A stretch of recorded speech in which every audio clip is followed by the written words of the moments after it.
여러분 안녕하십니까? 상반기 주식 거래에 따른 양도세 신고와 납부 기한이 다가왔습니다. 요즘에 참 말도 많고 탈도 많은 제도입니다만 대주주 요건에 해당한다면 거래의 대부분이 신고 대상입니다. 금액상 대주주가 아니더라도 거래를 신고해야 하는 경우들 역시 있는데 자세한 신고 대상 짚어보겠습니다. 엄하은 기자. 네, 어마한입니다. 네, 이 세금을 언제까지 내야 하는지 또 신고의 대상자가 누군지 이런 내용들 정리를 좀 해주시죠. 올해 1월부터 6월에 국내 주식을 양도한 개인이 과세 대상에 해당하는 경우 9월 1일까지 주식 양도세를 예정 신고, 납부해야 합니다. 신고 대상은 상장 주식을 양도한 대주주, 상장 주식을 장외 거래한 소액주주입니다. 장외 거래란 한국거래소가 개설한 증권시장을 통하지 않은 모든 주식 거래를 말하는데요. 상장 주식의 대표적인 장외 거래는 증권 계좌를 통해 직접 주식을 이체하는 것으로 소액 주주라도 주식 양도소득세 과세 대상에 해당합니다. 비상장 주식을 양도한 주주도 신고 대상입니다.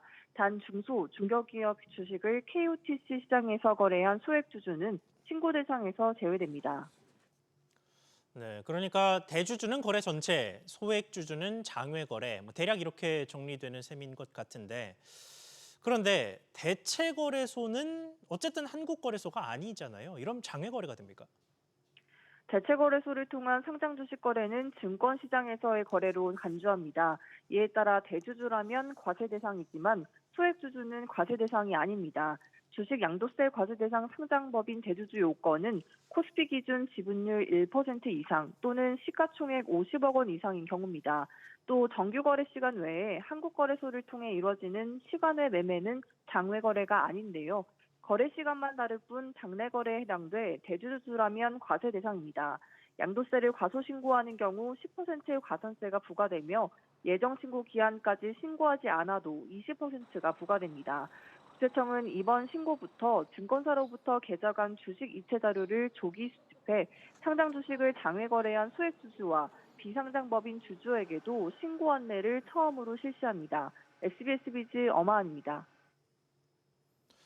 보신 것처럼 지금은 양도세 납부 대상 대주주의 기준이 50억 원 이상입니다만 최근에 정부가 이를 10억 원으로 낮추겠다고 밝히면서 투자자의 거센 반발에 휩싸였죠. 그 후 폭풍이 며칠째 가라앉지 않는 모습인데 개인 투자자를 넘어 외국계 자금까지도 불안한 모습을 드러내고 있습니다. 정보윤 기자, 우선 나눠서 개인 투자자를 먼저 보겠습니다. 관련된 국민청원이 연일 늘어나는 모습인데 오늘의 상황 어떻습니까? 네, 국회 국민동의 청원에 올라온 대주주 양도소득세 하향 반대 청원에 동의한 숫자는 오늘 오전 9시 기준 13만 5천 명을 넘었습니다. 이소영 더불어민주당 의원을 비롯해 현재까지 총 13명의 민주당 의원도 반대 의사를 표명했는데요.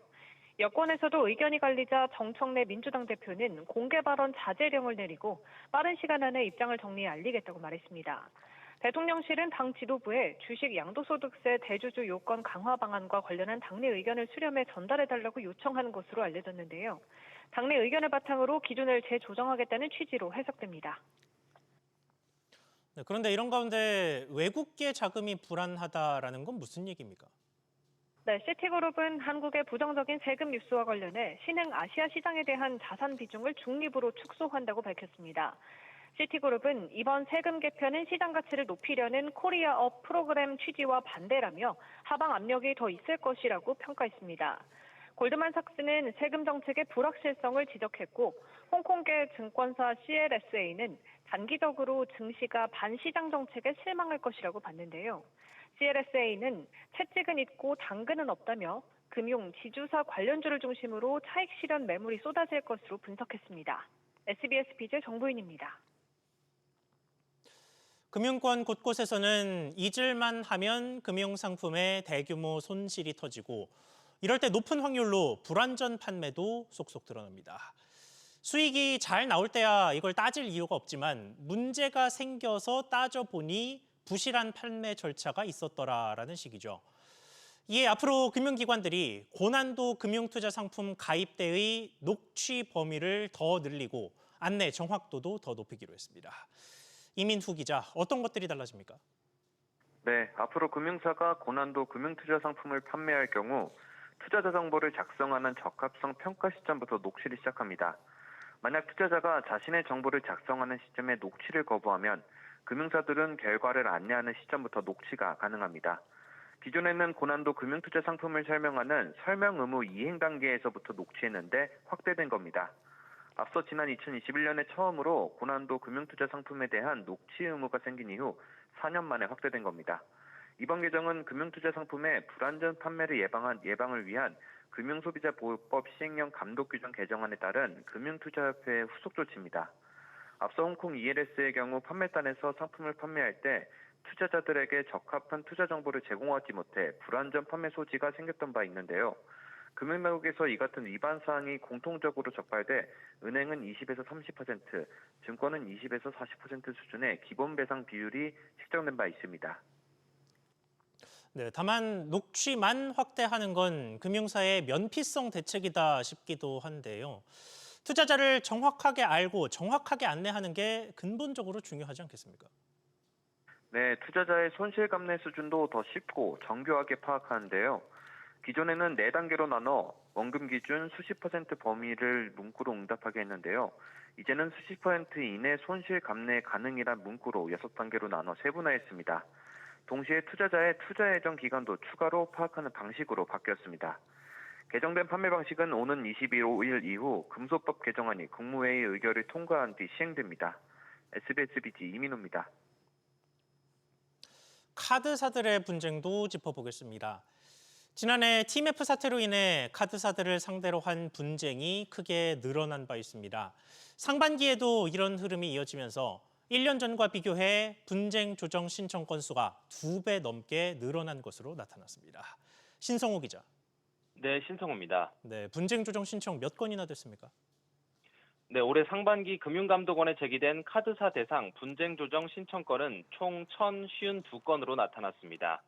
동일 건에 대해 중복적으로 분쟁 조정을 신청한 경우를 제외하면 925건인데요. 지난해 상반기와 비교하면 1년 사이 2배 넘게 뛰었습니다. TMF 사태에 이어 유사 온라인 쇼핑몰의 폐쇄로 인한 유탄을 맞은 건데요. 실제로 지난해 7월 TMF 사태가 터진 직후인 지난해 하반기에는 카드사 대상 분쟁 조정 신청 건수가 중복, 반복을 제외하고 약 1,200여 건으로 집계되며 크게 늘어나기도 했습니다. 네, 그러면 카드사별로는 어디가 가장 많았습니까? 올해 상반기 기준으로 분쟁 조정 신청이 가장 많았던 카드사는 KB국민카드입니다. 중복을 제외하고 총 211건이었는데요. 이에 대해 KB국민카드는 TMF 사태로 인해 카드 결제에 대한 취소 요청 민원이 많았다며 결제대 행사와 협력해 취소 요청건에 대한 신속한 조사에 나서고 있다고 설명했습니다. KB국민카드 뒤로는 신한카드, 현대카드, BC카드 등 순으로 분쟁 조정 신청 건수가 많은 것으로 집계됐습니다. SBS 비즈 신성우입니다. 삼성생명이 소비자들을 대신해 해외 펀드에 투자 주문을 넣으면서 관련 절차를 제대로 지키지 않아 금융당국의 과태료 처분을 받은 것으로 확인됐습니다. 그러니까 보험사가 자본시장법, 즉 투자 관련 법령을 위반해 제재를 받는 이례적인 상황이 나온 건데 자세히 알아보겠습니다. 오서영 기자. 네, 오소영입니다. 네, 구체적인 제재의 내용이 뭡니까? 네, 금융위원회와 금융감독원이 지난달 말 삼성생명에 9천만 원의 과태료 조치를 내렸습니다. 보험사이면서 신탁업자인 삼성생명이 증권사에 펀드 주문을 넣는 과정에서 업무 처리가 미비했다고 지적한 건데요. 일반 투자자가 신탁 재산을 위임하면 삼성생명은 증권사에 주문을 대신하게 됩니다. 그런데 지난 2020년 당시 해외에 투자하는 펀드인 특정 금전 신탁 처리와 관련해 내부 규정도 없이 진행해버린 겁니다. 자본시장법에는 신탁업자들이 자산을 운용할 때 자산 배분 명세에 따라 재산별로 취득하고 처분 결과는 장부와 서류로 관리하게끔 규정하고 있는데 이를 어긴 데 따른 조치로 보입니다. 네, 보험사가 이렇게 자본시장법을 위반한 사례가 이전에도 있었습니까? 네, 이전에는 없었는데요. 보험사가 자본시장법 위반으로 이렇게 제재를 받은 건 이번이 처음입니다. 보험사들도 신탁업 인허가를 받아서 겸업직으로 영위를 할 수 있는데 이번 제재는 보험 가입자들과는 상관없는 업무 영역에서 발생한 일입니다. 문제는 이같이 미흡한 내부 프로세스가 지난해 금융당국의 정기검사를 통해 뒤늦게 드러나기까지 수년간 아무런 조치가 이루어지지 않았다는 건데요. 펀드 상환이 안 돼서 사고가 발생한 상황은 아니지만 정해진 절차에 따라 진행되지 않아 투자자 이익 보호를 소홀히 한 것 아니냐는 지적도 나옵니다. 이와 관련해 삼성생명은 신탁 자산을 위임받아 매도하는 프로세스 관련해 세부 규정이 미비했다며 현재는 시스템화시켜서 개선했다고 밝혔습니다. SBS 비즈 오서영입니다. 자, 분쟁과 위반 소식은 이쯤 하고 편리해지는 금융생활 짚어보겠습니다. 모레부터는 특정 은행에서 발급받은 인증서 한 개만 있으면 다른 은행에서 로그인하는 게 가능해집니다. 그동안은 각 은행에서 따로따로 인증서를 발급받아야 했는데 그런 불편이 사라질 것으로 보입니다. 이한승 기자, 이 서비스 어느 은행부터 됩니까? 네, 국민은행, 우리은행, 하나은행 등 세 곳입니다. 이들 세 개 은행은 오는 7일부터 인증서 본인 확인 서비스를 시작하는데요. 지난 5월 이들 세 개 은행과 신한은행, 농협은행, 기업은행까지 총 6개 시중은행이 이 서비스와 관련된 업무 협약을 맺었습니다. 각사의 모바일 뱅킹 앱에 있는 인증서로 다른 은행 앱에서 인증이 가능한 서비스를 공동으로 추진하기로 한 건데요. 주민등록번호를 입력하지 않아도 인증이 가능해 유심복제나 대포폰 이용 등 금융사고 예방에도 효과적이라는 게 은행권의 설명입니다. 당초에는 7월부터 시작할 계획이었는데 시스템 개발과 타행 앱과의 호환성 등을 이유로 이제야 시작하게 됐습니다. 네, 협약은 6곳이 맺었고 3곳이 모레 서비스를 시작하니까 3곳이 남았는데 이곳들은 언제 됩니까? 네, 연내 서비스 개시를 목표로 잡고 있습니다. 신한은행과 농협은행, 기업은행 등 나머지 3개사는 먼저 시작한 3개사보다 시스템 개발을 늦게 시작해 서비스 개시도 늦어졌다고 설명했는데요. 먼저 시작한 은행들의 서비스 운영과 오류 상황 등을 지켜보고 각 은행별로 준비되는 대로 합류할 것으로 보입니다. 연내에는 한 은행의 인증서로 6개 은행에서 본인 확인 후 로그인하는 것이 가능해질 것으로 기대됩니다. SBS 비즈 이한승입니다. 올해 0%대 성장률에 대한 우려가 여전한 상황에서 정부가 그간 강조했던 진짜 성장을 위한 대책 마련에 들어갑니다. 규제를 완화하고 형사처벌을 금전 제재로 바꾸는 제도 개선 등 모든 수단을 쏟아붓겠다는 계획인데 자세히 들어보겠습니다. 지웅배 기자. 네, 지웅배입니다. 네, 우선 오늘 정부와 경제계가 한자리에 모였죠. 그렇습니다. 정부는 오늘 대한상공회의소에서 경제 6단체와 성장전략 TF 1차 회의를 가졌는데요. 회의를 주재한 구윤철 경제부총리는 이번 정부 임기가 초혁신 전환의 마지막 골든타임이라고 강조했습니다. 초혁신 경제로 가기 위한 초혁신 기술 아이템을 선정하고 이를 실현하기 위하여 재정, 세제, 금융, 인력 지원은 물론 규제 완화 등 모든 역량을 쏟아 부어서 성과를 내도록 해야 할 것입니다. 정부는 기업 성장을 위해 기업 부담 완화와 규제 개선 건의 목소리를 들었는데요. 정부는 특히 중소 중견기업엔 투자와 연구개발, AI 도입과 수출 시장 개척 등 성장에 직결되는 활동에 집중 지원할 계획입니다. 대기업의 경우 글로벌 스탠다드에 맞추도록 기업 규모별 규제도 전면 재검토합니다.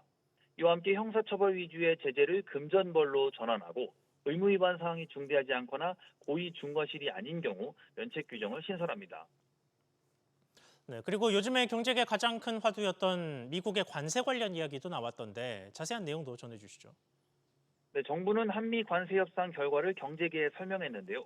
향후 자동차 관세율이 15%로 낮아졌으나 3,500억 달러의 대미 투자와 그전보다 높아진 기업 부담 등으로 기업 피해를 최소화하는 방안을 마련하겠다는 계획입니다. 세부적으로 수출 지원 측면에선 관세로 인한 기업 애로사항을 해소하고 대체 시장 진출을 돕습니다.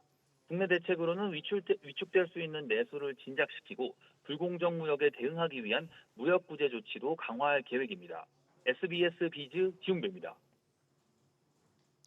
의사나 대학 교수 등 일부 고소득층이 50억 원 상당의 초고가 위스키를 밀수입하거나 구매 가격보다 낮게 신고했다 적발됐습니다.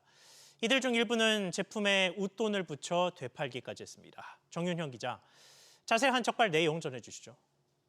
네, 관세청 서울본부세관은 시가 52억 원 상당의 고가 위스키 5,435병을 정식 수입 신고 없이 밀수입하거나 실제 가격보다 낮게 신고해 세금을 피한 대학 교수, 기업 대표, 의사 등 10명을 적발했습니다. 이들 중 일부는 이렇게 밀수입한 위스키에 이윤을 붙여 국내에서 재판매까지 한 것으로 밝혀졌습니다. 서울세관은 관세 등 41억 원을 추징하는 동시에 이들을 지난달 검찰에 송치했습니다. 네, 10명이 5,000병을 넘게 밀수를 했으니 꽤나 본격적으로 활동했던 건데 어떤 수법이 동원됐습니까? 네, 기업 대표 A씨는 총 388회에 걸쳐 해외 위스키 판매 사이트 등에서 구매한 위스키 3억 4천만 원어치를 지인 11명 명의를 이용해 분산 수입했는데요. 물품 가격을 낮게 신고해 약 5억 원의 세금을 부정하게 감면받거나 포탈했습니다.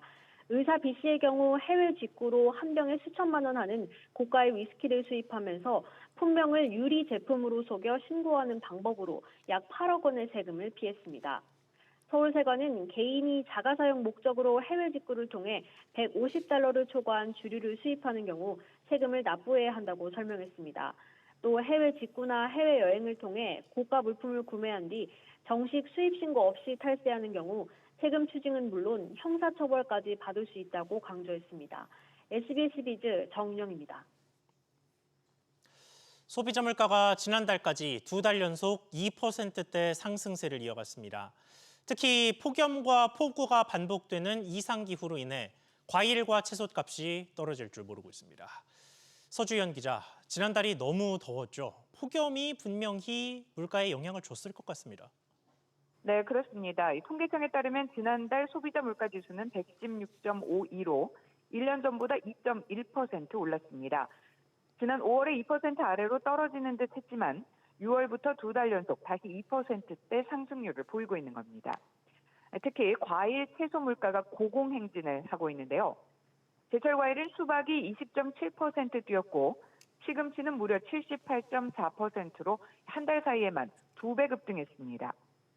이 밖에 배추도 25%, 상추 30% 등 폭염에 약한 잎채소 물가 상승이 이어지고 있는 데다 바다 수온 상승에 고등어 가격이 12.6% 오르는 등 수산물 가격도 7%대 상승세입니다.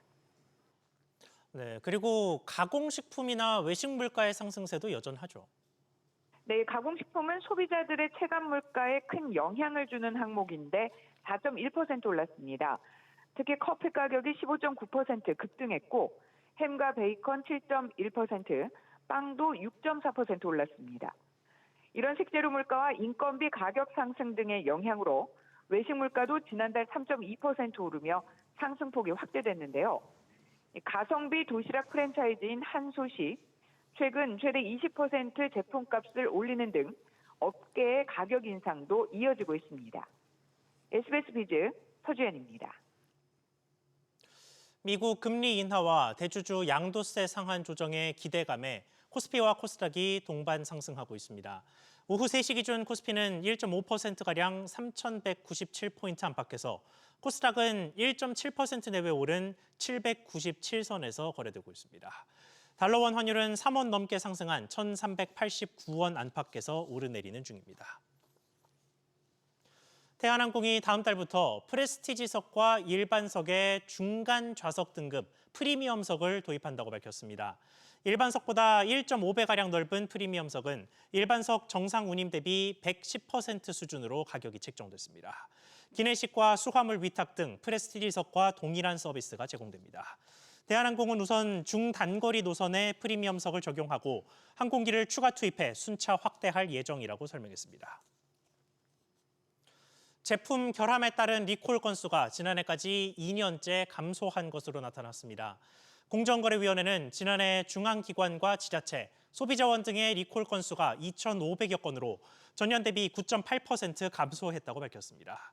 공산품의 리콜은 약 1,200건으로 24.1% 감소한 반면 의약품은 341건으로 31.2% 늘고 의료기기도 284건으로 20.9% 늘었습니다.